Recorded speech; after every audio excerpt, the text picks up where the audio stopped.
appreciate the opportunity to speak with you guys. I think what's happening in California is very much like what's happening in Texas, and I think it's wonderful. California and Texas we have our friendly little rivalries about everything under the sun that we can possibly do. But one of the things I think that is looked at on a national level is always every state in the union is always looking at what is California and Texas doing. So the opportunity to collectively do some things to me is very, very exciting.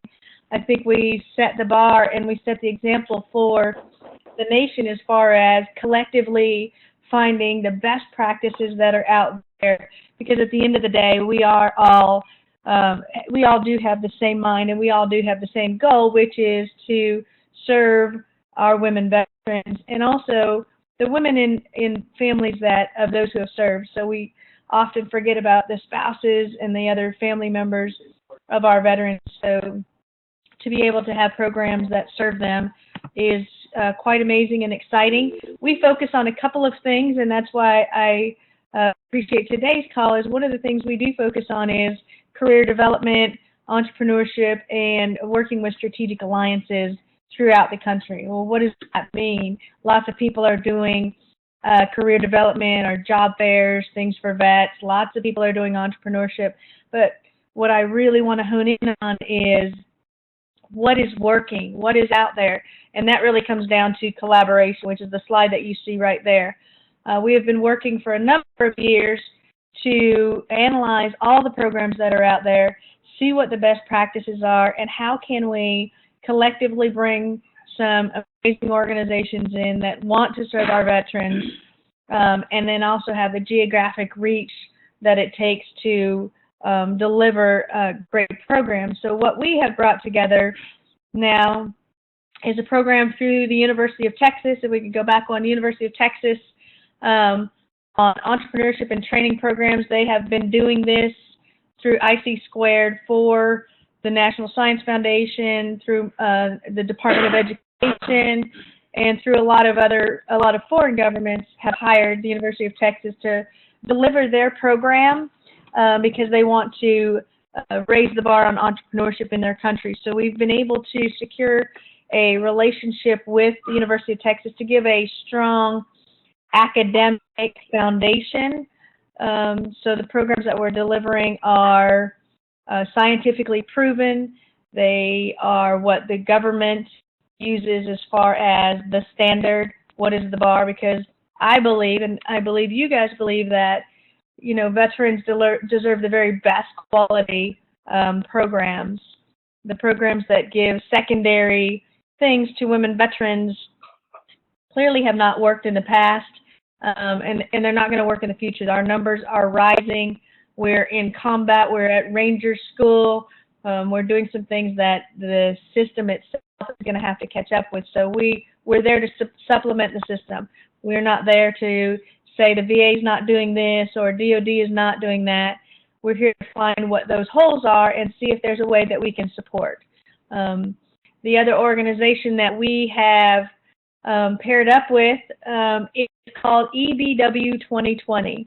If you have not heard of EBW 2020 or Ingrid Vanderveld, I encourage you to go look that up. Ingrid was entrepreneur in residence for Dell, and over the past 3 years helped Dell to reach out to entrepreneurs around the world, and was able to tap into $660 million worth of revenue for women entrepreneurs. Ingrid came to us because she sees the value and the benefit of women veterans. We talk a lot about women veterans and homelessness, and we talk about the unemployment, and the media really wants to always jump on those stories. What we want to do is we want to change the conversation. We want to start creating some really, really strong success stories, and that's what we want the community to talk about. That's what we want the media to talk about, is how did this woman build a business? How did this woman get into this corporation and rise up in the ranks? Because we all know she's super capable of doing that. She's not looking for a handout. She's not looking for somebody to feel sorry for her. she's looking for somebody to give her a chance, to give her an opportunity. Much like our peers, our women who are our peers that haven't been in the military, although I do believe that women who have served have this innate strong thing within them to continue that service.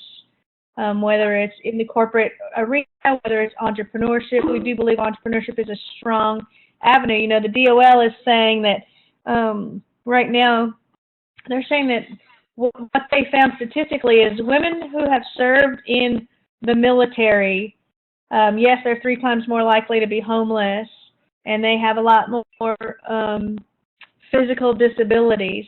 But they also, when they get into a corporation, that corporation is 34 times more likely to be successful because we are tenacious. We are, you know, we've lived in a world where we are told we have to perform higher and stronger than our male counterparts. So we use that to our advantage. But really what it comes down to, and why we're on this call today, is we have to have a collective effort, and we have to have a collective movement, because I can be smart, I can be hardworking, but if I don't have a group of people around me who are uplifting me, who are mentoring me, who are challenging me, because we don't need somebody to always just pat us on the back and say, you're doing a great job, you're doing a great job.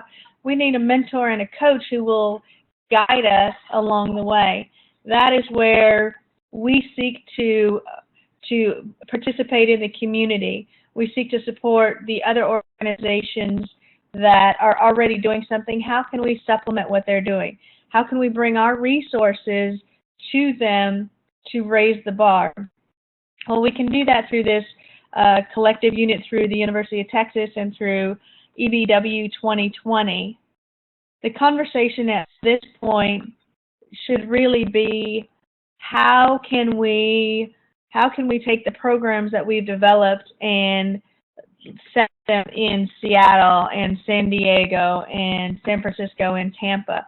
Well, we can do that through relationships that we have been building over the last almost 5 years that we've been in existence, but then the relationships that you guys have that have been kind of long-lasting. What opportunities and what holes are there in California that we can say, well, we have this resource. We can come in, drop this program into your local community, build relationships with those who are in your local area. So you have a woman who wants to go in the shoe manufacturing business. Okay, well, we have somebody in our network who is within 1 hour of where she lives in California. We'll help her go through the program. We'll train her. But the most important thing is we're going to give her a warm handoff to somebody who lives in her neighborhood who can take her to the next level, because that's the biggest thing. That is the most important thing on all of these training programs, is having that next step. It's kind of like when you get out of the military, you go through all the TAPS programs and GPS and Soldier for Life, but the minute you take that uniform off and you drive off post, what's there for you? Well, that's what the veteran service organizations are for. That's what the nonprofits are for. But if we don't have a system the way they're used to a system when they're in the military, we're going to lose those individuals. And especially for women, once we have that one bad experience after we've taken the uniform off, we kind of distance ourselves. I know you guys probably have the same problem as everybody else does around the country is, they say, well, how do we reach these women veterans? How do we get them to come in and participate in our programs, because we're developing programs. Well, we don't walk around the mall wearing a Desert Storm hat or a OIF hat the way the guys do. And if we've had a bad experience in the military, we don't go to any of those retreats. We don't go to the workshops that the city puts on. We really just kind of want to move on with our life. We don't want to continue to talk about whatever it was that we struggled with in the military. But we miss it. As much as we were ready to take that uniform on and move on with our life, we miss that family feeling. We miss that team. We miss, all of those pieces of common understanding that, we all have. We speak a common language. we might try to talk to our friends in the civilian community, and you, like me, probably see sometimes that when you're talking, you see their eyes kind of glaze over. They have no idea what you're talking about. They're polite and they're nodding, but you know that you've lost them. They don't know what you're talking about. So it's a little bit frustrating. The other part is, you know, historically, we weren't ready for women to go into combat. We weren't ready for women to come home hurt. One of the initiatives we're working on is focused on that aspect. We've got a young lady in Tennessee. Her name is Sue Downs. Sue was actually the first woman to lose her limbs in Afghanistan, 2006. She lost both her legs from the knees down. She was the only survivor in her Humvee when it ran over an IED. She came home in 2006 to a country that was not prepared to see her that way. And she has, in our conversations, kind of told me that she understands what the Vietnam veterans felt when they came home, because quite often people have looked at her like she is a piranha. They've looked at her, you know, with, you know, this confusion in their eyes, because they just don't know what to do with that. We just weren't prepared for our girls to go off to war and come home missing limbs. We just weren't ready for that, and that was, you know, 2006. We're in 2015 now. I don't know that we're much further along in that aspect. If we look at, you know, the girls who are at Ranger training, kind of all the feedback on where that is, and they will, you know, put the Ranger tab on, but they won't actually serve in a Ranger unit. So that shows that we still don't know what to do with all that, and we're here to say we're okay with that. What we want to do is we're not in the aspect of we're trying to change that part of the system. There are organizations that are phenomenal at doing that. What we want to do is support them. So we are looking at the physical as well as the mental elements that our girls are coming home with, and how can we support them more. So an individual like Sue, who we're saying stand up for her. So our new one of our new mantras is, you know, be on her team. Which is just really, how can we all are on different portions of our journey. I got out of active duty a long time ago. I got out of the Guard, you know, just before 9/11, so I'm a pre-9/11 vet. I've had some success in business since I got out of the military, but if I don't figure out a way, and by I mean I collectively, us, if we don't figure out a way to take the things that we have learned and share them with our sisters who are either still in uniform or who are transitioning out of that uniform. And some of the women who are transitioning, they might have been Vietnam vets, but they're just now transitioning because they're just now seeing that there's resources out there. How do we support them? How can we look at what's in our neighborhood that we can do? And the benefit of doing that, the benefit of, you know, F7 working with, you know, or just even to the basics, Cassandra and Lindsay having a cup of coffee and saying, how can we pull our resources together? How can we raise the bar?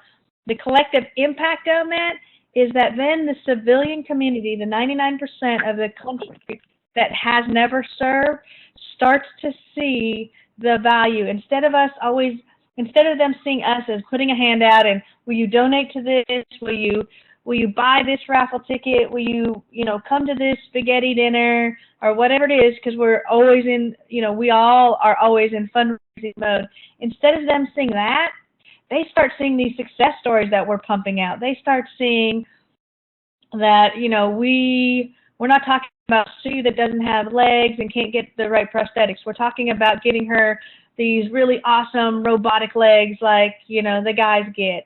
Or we start seeing, you know, Samantha out in San Diego, you know, building a business and hiring 3 other veterans. So we didn't just help one person, we helped 4 people, you know, indirectly. That's what I want the civilian community to start seeing, and that will increase their support. The corporations that are out there that are providing support over the last, you know, 11 years, you know, 12, we're going into, you know, 2 decades of being on this war on terror. The support has gone down because we've gotten into this donor fatigue method. But what these corporations, I would like for them to start seeing is the success stories. So these women are building businesses. They are rising in corporate ranks. Okay, I want to be a part of that now. I want to be a part, as a corporation, I want to be a part of that conversation. And it's really easy for them to jump on board and support that because they don't see it as just they're pouring money into a problem that's never going to go away, or they're you know, we've pulled on their heartstrings and we've talked about the homeless, and that's a very important thing. But what corporations are seeing as far as that is they're giving, and not getting anything in return. And we want to show them something in return. That's how they're going to continue to support. So if we start showing them that we are putting women in business, we are helping them to rise into middle and upper management and leading companies, they want to be a part of that. People want to be a part of a success story. And the women who have kind of gone in a shell and been in a little bunker or stayed in their home and they don't want to reach out to anybody anymore, they were hurt in the military, they may have gone to the VA and got hurt, or they might have, you know, gotten a civilian job and somebody made a comment about something in the military and they were hurt. They're in this little bunker in their home and they don't want to talk to anybody and they don't want to reach out. Well, if they start seeing, you know, it's kind of the self-fulfilling prophecy. So if we keep telling people, oh, well, you know, you're more likely to be homeless and, you know, drug problems and alcohol problems, if we turn the conversation and start talking about success, start talking to them about the power that they have, the influence they have, the intellect they have. I talked to a young lady the other day. She worked on, she was a bomber in the Air Force, and she started talking about, you know, these things that she did, and she talked about them like she was talking about going to the grocery store. And I was trying to express to her how amazing that was and how much intellectual property and how many great ideas she probably has for starting a business, because she probably saw a bunch of different ways to make things better. And, you know, her reply to me was, you know, that was my job. It's no big deal. You know, I was the only girl on the flight line, but, you know, whatever. I had to do the job. But to be able to stop those conversations with those women and say, no, that's amazing. What you did, you were the only woman on the flight line, or you were the first woman, you know, to be integrated with men training, you know, with the wax in 1970. Whatever it is, you have done something that your civilian counterparts have never been able to do. How do we capture that? How do we make you feel the power of that?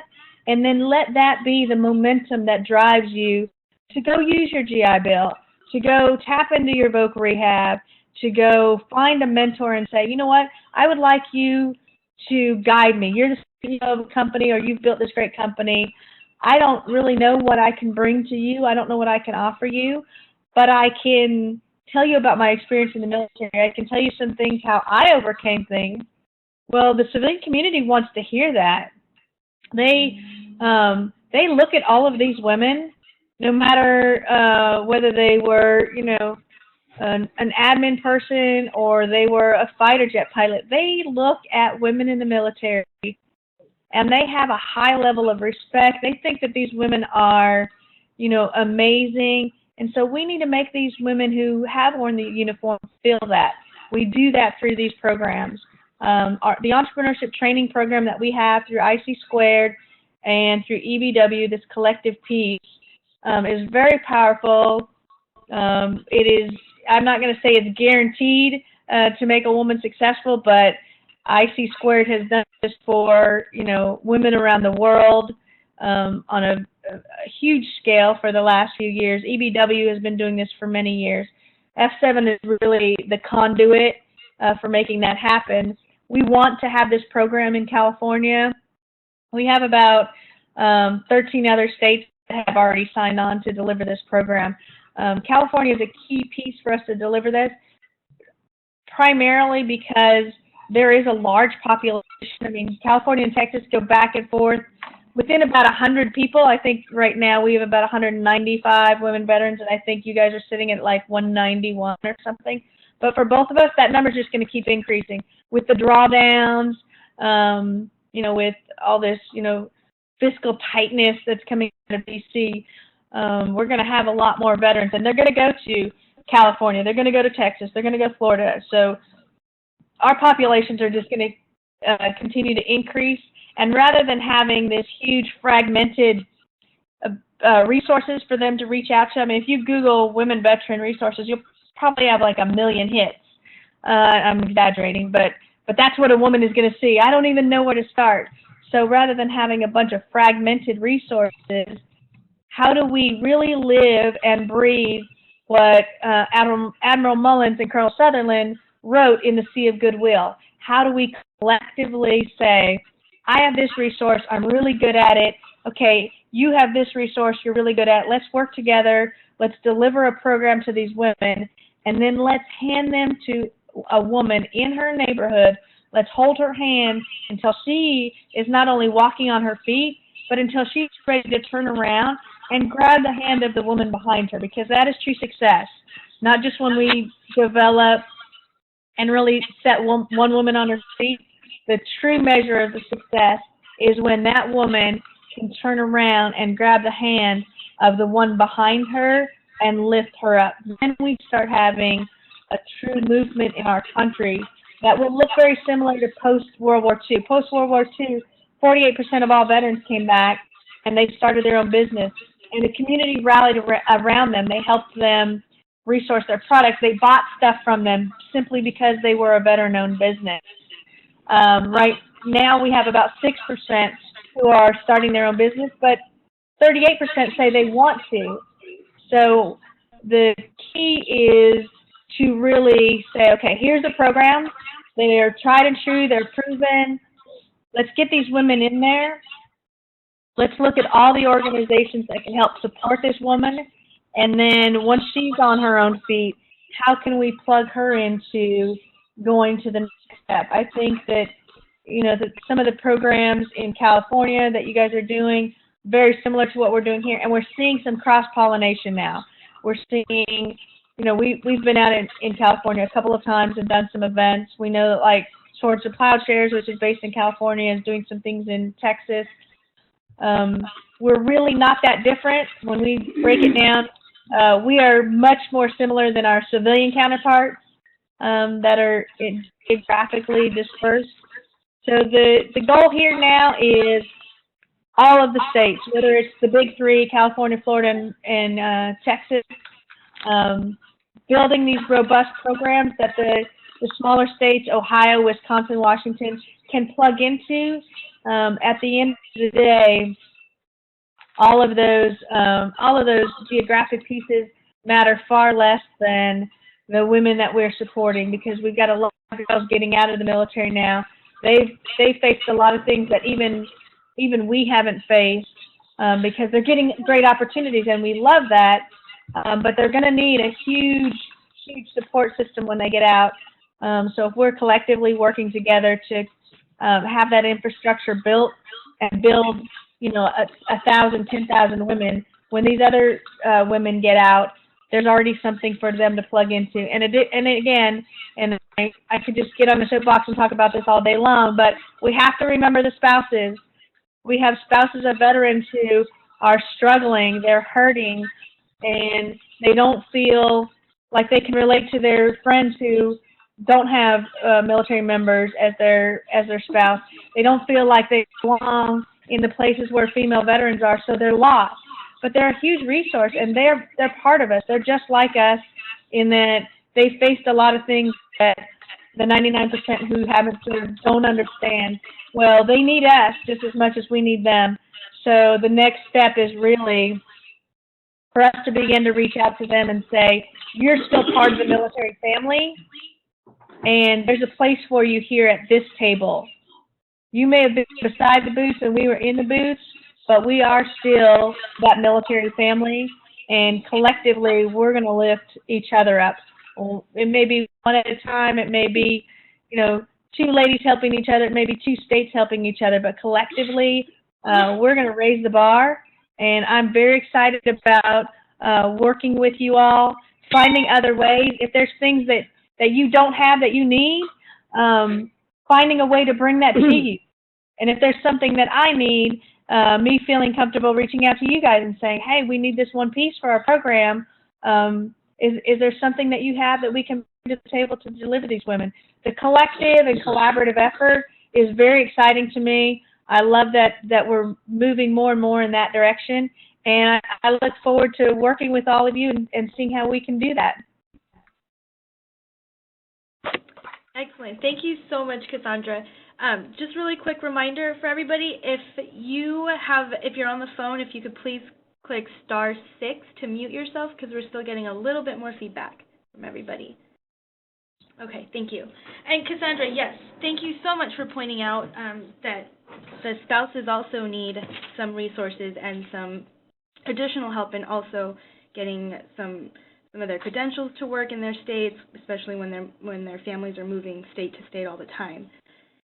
Now, I'd like to open the line to being able to do a Q&A at this point. So if you'd like to speak or have questions, just click again *6 to unmute yourself. Do we have any questions out there for Cassandra?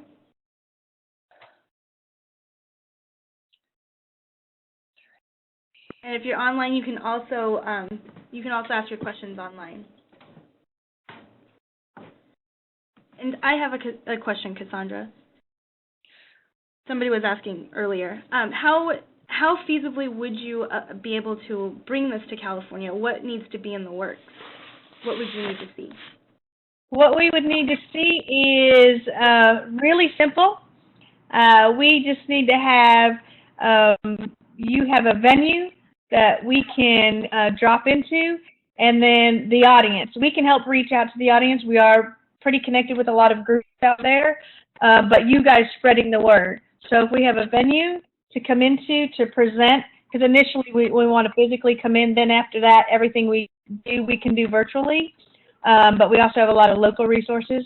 So we need a venue, and we need you to spread the message, and that's pretty much it. The rest of it, it's plug and play. We drop the whole program in for you. Oh, that sounds easy enough. Now, for the boot camps and the retreats, how do those work? For the boot camps and the retreats, and we have done them in a number of different states, same thing. You finding a venue, we help you negotiate with the venue. Some venues will actually donate the space, which is amazing, but really negotiating the price on the space and then communicating that out to the community, getting sponsors to come in and help underwrite the cost of that, because we don't like the women to have to pay anything. If they can afford to pay their entry fee, of course we let them do that, but we like to have it where they don't have to, so that there's not that constraint of not participating because they financially are not able to. So having the venue and then working with you to get sponsors to underwrite that cost. Okay. Now, can you explain a little bit more about what the boot camps would involve versus the retreats, and more specific? Sure, and I will do it in the simplest way I can. The retreat is what I call grown-up Girl Scout camp. It is women coming together. We don't have to bring all our makeup and have all the it's, shorts and a T-shirt, and really just building relationships, building those bonds again. We do some really fun activities. We do everything from like a high ropes to just having art. But it's very about your personal life. It is very much just building those relationships again. The business boot camp, on the other hand, is just that. We drop you in just like boot camp. We provide all these tools, a lot of in-depth training. And one thing that definitely differentiates us is that our programs are developed by and for women who have served in the military or are spouses. So we don't just have somebody from the outside coming in and saying, well, this is what it's like, but they've never been to basic training, or they've never been in combat, or they've never worn a uniform, or they've never had a spouse deployed. All of our programs are developed and filtered through those of us who have served. So, and it's very tangible things. Here's how you set up a business. Here's how you build your resources, or in a corporate aspect, here's how you rise in the ranks of corporate America, and partnering with women who who will help you along the way. So it's kind of an MBA in a box, but it's very applied knowledge, and sets you up directly for business. And for those of you who have relationships with people in other states, we can implement this program in actually worldwide anywhere. We have the resources and the infrastructure to be able to do that through the University of Texas and EBW 2020. So specifically for entrepreneurship, we would take you through an in-depth program to see if your idea is even what the market would want. Do you have it priced right? Do you have manufacturing? I mean, we get to a point where we're very specific with you, not just general knowledge. We give you both, but we drill it down for you specifically. The same with corporate. If you want to be in manufacturing or you want to be in a PR agency, we take you from a very broad range of education down to something very specific for you. The entire business bootcamp model is a year-long program. It is pretty competitive, but the business bootcamp that we drop in for just the 3 days is open to everybody because we want everybody to explore whether they want to be in business or whether they want to go work for a corporation. We do have people, I saw somebody ask a question about government contracts. We do have people who are experts in getting certified, whether you're getting certified as a service-disabled, veteran-owned small business, a women-owned small business, a veteran-owned small business, and then how you get contracts with the government, what RFPs are out there, how to write a response to an RFP, how to write responses to grants that the government is putting out for entrepreneurs. And right now is the perfect time. There are a ton of set-asides for service-disabled, veteran-owned small business and women veteran-owned small business that, governments, local, state, and federal are not able to fill because they don't have enough women who are applying for those contracts. So now is the perfect time for a woman who wants to get in that world to be able to be there. And again, we use people who are on the other side who have said, okay, I've been in the world of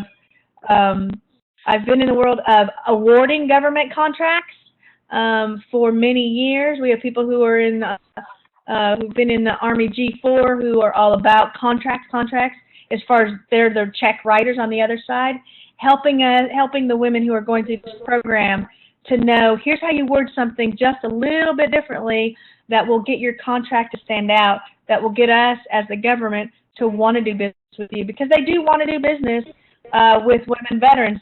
They just haven't had enough of them actually apply or have really good contract applications. So we really work with them to make sure that they have that piece of the advantage. The set-asides are already there. We just help them navigate the system a little bit easier. It is a kind of a daunting system, but once you can get through it, it's not so scary. Sorry, if there's anybody on the line, sorry to interrupt. Please click *6 on your phone to mute yourself. We're getting a little bit more feedback. Thank you. Yeah. And Cassandra? Yes. This is Julene again. Somebody was asking, do you help with the financing aspect of starting a business? Will you hold their hand through that whole process? I'm glad you asked that because I forgot to touch on that. Is the amazing thing about us partnering with EBW 2020. And so is the billing address the office? EBW 2020 has already accessed $100 million in seed funding for women who go through the program. They have committed to us that any women veterans who go through our collective program with them will have priority as far as access to the funding. Now, they have to earn that. They have to make sure they have a good business and they've got all the steps. But that's the idea of going through the program with us is we already know what's going to get them those investors or that seed money to be able to say yes. So we're going to set you up for success. And along the way, those investors and those seed funders are going to be participating in our program. So you may pitch to somebody on your first week, and you might pitch to them in 6 months, and in 9 months, but they've told you in between, hey, if you tell me this, or if you can show me this, or prove to me this, Okay. So I'll that's put what's it going to here make and me put write it this in check to you. So online. it is completely setting you up for success the whole way. But we do have access. Ingrid has personally secured $100 million in seed funding for people who graduate through this program. Not guaranteed you're going to get it, because you still have to have a solid business, a solid model. But we do have access directly to that funding when you graduate through the program. And once you get funding, here's the great part. We help you to ensure, so say, you know, an angel or a venture capitalist or, you know, a partner wants to come in and invest in your business. We don't just cold hand you off to them. We still walk with you along the way so that once you get the funding, you know how to utilize it properly so that your business is successful. Just because somebody invests in your business doesn't mean you'll necessarily spend that money properly in your business, so we are still going to be there to help you after you get your funding. That sounds awesome. Now, we're getting a lot of, online, we're getting a lot of questions about how you apply for the program. Now, we don't have it yet in California. We are going to be working on that. Now, on this call, do we have any community organizers or organizations that would love to provide a venue for this program? Please email us at womenveterans@calvet.ca.gov. Give us your information, and we can start the process for making that happen. Now, since we're in California, Cassandra, is there a way that somebody from California can utilize the program wherever it's at right now in Texas, or if you have it any other place? Yes, absolutely. And the way you can apply is you can go to f7group.com/training, and the application is on there.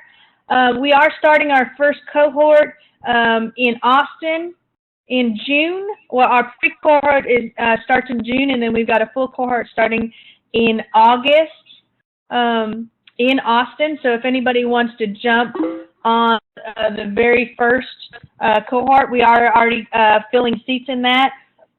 That one will fill up very quickly. We are working with sponsors to help with, somebody just asked about travel. I was just about to say that, to help with travel. So we are working with some organizations to help underwrite some of the cost of if somebody needs to travel here. Certainly get that done. The program is going to be covered by Voc Rehab, and so there would be absolutely no cost to the veteran for that. Plus, they would still get the benefits of getting their BHA and the other benefits they get for being in Voc Rehab, which is kind of incentive. I mean, who pays you a housing stipend to actually start building your business? But that's a benefit you've earned. So we help work with your VA rep to get that Voc Rehab secured for you. So, and it's just kind of nice. You're not having to worry about working a part-time job and building your business. You can get your BHA for that. We help get that approved for you. But we are working with, for those who don't have Voc Rehab or GI Bill or any of those resources left, we are working with private sponsors to underwrite cost of that. I mean, that's just reality. There's cost for it. We have, professors from UT. We have the programming. I mean, we're not doing this to make $1 million for ourselves. We're doing this as a service. But there's just cost that it takes to deliver the program. So if you don't qualify for Voc Rehab or GI Bill, we are working on private sponsors and also for the travel, getting people, if you want to be in the August or even the June cohort, to be able to get you to Austin. We will, on a yearly basis, start just like semesters for the people who are using their Voc Rehab program. So we will start a cohort in August, in January, and in June every year. We will always have one in Texas going. We'd like to always have one year-round going in California as well. That would be ideal for us. But if they can't start in June, there's going to be a class in August. There'll be a class in January. So, and we help you get ready for that too. If anybody would like to apply, again, it's f7group.com/training. If you have a question while you're applying, don't worry about having all the answers perfect. I'm the person that's reviewing your application personally. So if I see that you have gaps, I'm going to help you make sure that application looks good. My goal is to see you succeed from the minute you start filling that application to when you're out there, hiring your first employee. Our goal is not really it is a highly competitive process, but my goal is to make sure that, because they're delivering this process to governments and to women all around the world, my goal, and they know this, is that every class, every seated, is going to be filled with women veterans, because we're going to show them that we can get some things done. So I'm going to make sure that if you apply, we're going to get you through the program. If you want it bad enough. Now, it's not going to be easy. This is you get to sit at home and you can make $1 million. I'm not going to make you false promises. It's going to take a lot of work, but we're going to help you get there. I'm good. How are you? I'm great. Hello, everybody who's still on the call. Can you please make sure that you push star 6 to make sure you mute yourself? Because we can still hear your conversation on the phone with somebody else. Thank you very much.